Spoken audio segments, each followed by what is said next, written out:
It had been a perfect day out when my girlfriend and I decided that we wanted to extend our holiday by another day. We had, unfortunately, nowhere to stay, and the north of England at that time of year is exceptionally busy.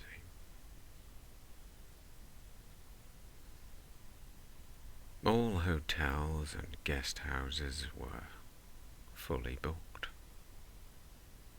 We drove around for some time and even rung the tourist information, who informed us that, as far as they knew, nowhere was available. So it was with a little surprise, whilst driving down a road, we noticed a large sign that said vacancies. We had at that point given up hope, and were actually heading for home. We turned in to the leafy driveway this sign stood next to, and drove down the path, which led fairly quickly to a large hotel set way back from the road, surrounded by green dark trees and rhododendrons. It was, in fact, an exceptionally beautiful spot, so we couldn't quite understand why everywhere else was booked up and this place wasn't. We went into the reception and inquired about a room. The price was discussed. Expensive, which I thought could explain its emptiness. But we had little alternative but to agree, and were shown to our room. Our dog, unfortunately, couldn't come in, but he was exceptionally distressed. He didn't seem to like the prospect of a night in the car outside this hotel. It's something he'd done on a number of occasions at other premises, but here he was agitated and nervous. The early evening drew on to darkness. We went to our room. We'd already had something to eat, so we passed the time with a walk in the grounds. And beautiful as they were not that extensive, so we soon returned to our room, and after passing the time watching TV, we soon went to bed and went to sleep. We both awoke at 5 minutes past 2. I looked at the clock, and my girlfriend said a few words and then went back to sleep. I wasn't so lucky. I lay there a short while, and then I heard a noise outside the door, followed by footsteps crossing the room, appearing to go to the window seat.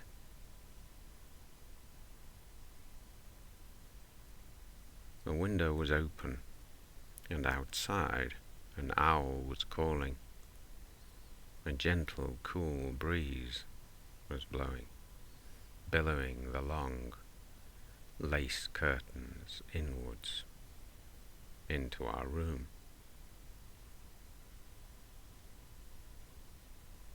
I thought immediately that this must be some kind of a ghost.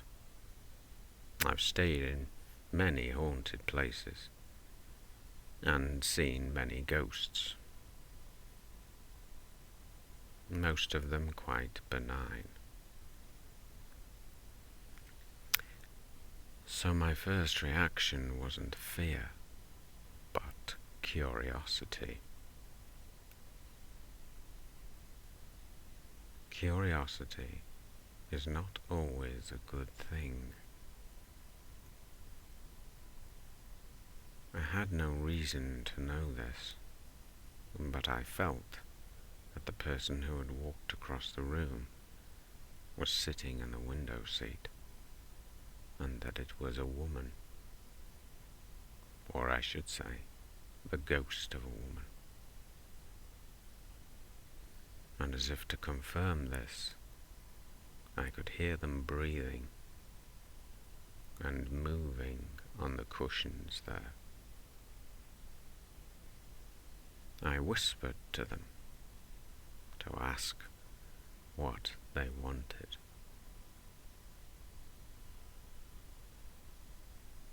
I became aware not of a voice, but of something within my mind, as if they were speaking within me. She said she was alone, terribly, terribly alone, and she wanted someone to join her in her grave.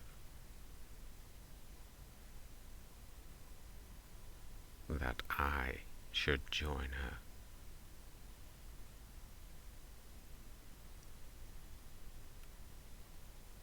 I was struck by an energy, an essence of some kind that conveyed her allure, her beauty, as if she was trying to draw me to her in the way a woman would, and I had to resist it, because I knew in that moment that if I didn't, I would not wake up when I went back to sleep. I denied her and said that I couldn't join her.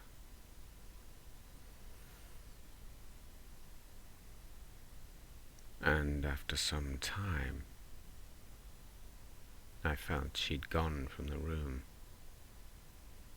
and I went back to sleep, rather rashly, I do admit. In the morning, we got up early and left. But as we were checking out, the woman at reception looked at us as if to say she knew that we might not have had such a pleasant night's sleep. We returned home later that day, and that night I searched for details on that particular place. It turned out it was indeed haunted.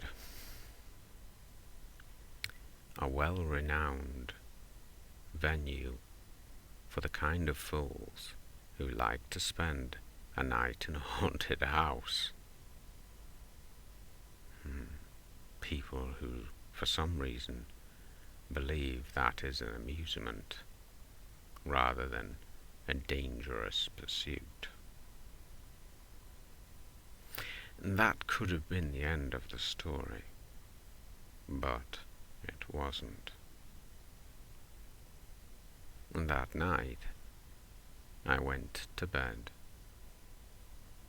and was aware of her mind within the room, as if she had followed me. At first she seemed to be in a corner, but I seemed to be being drawn to her, as if her influence hadn't gone away. I rejected it, thinking that would be the end of it, but it wasn't. The following nights, each night, I began to see a white shadow enter the room, in classic ghost style. I do have quite a lot of visitors in the particular house we live in. It probably would qualify as a haunted house itself. But this was different. This was one of those traditional white vapors.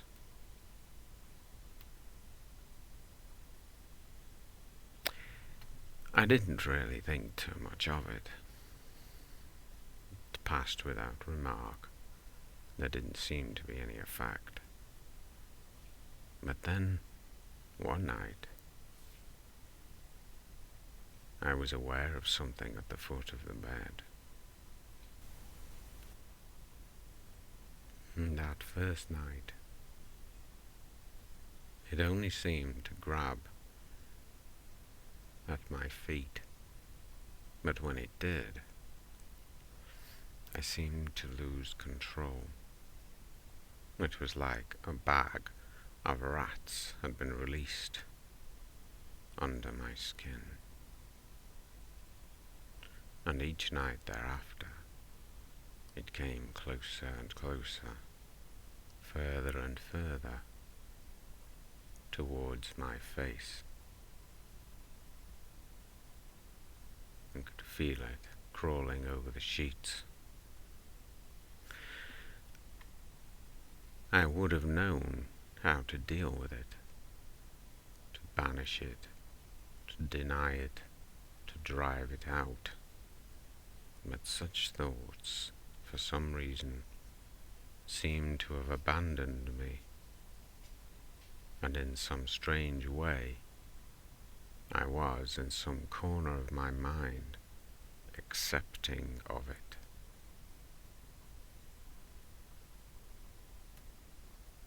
This continued for some time. Weeks turned into months, turned into years, as I was being broken down, taken from what I was to a miserable existence where I merely clung to the world by a thread. It wasn't until I spent a night away from that house that I got a fleeting glimpse of what was wrong with me, that it was me that was haunted, that it was within me, that I'd brought it home, where it had been incubated, and learned how to slowly unravel me, such that one day I might join her in her dark and sorrowful existence. And the woman, incidentally,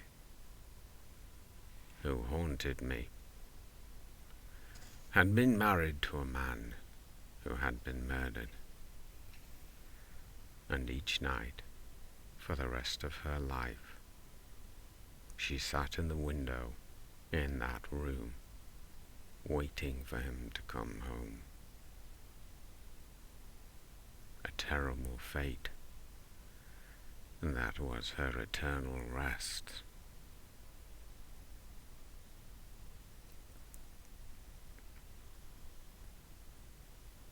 Once I made the realization of what was really happening to me,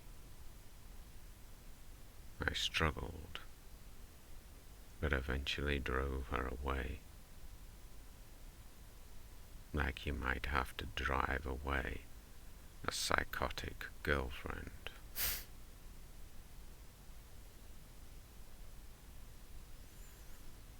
But it strikes me that people still go there, as they go to many such places for fun and amusement. But when they do, they may just come home with far more than they ever bargained for.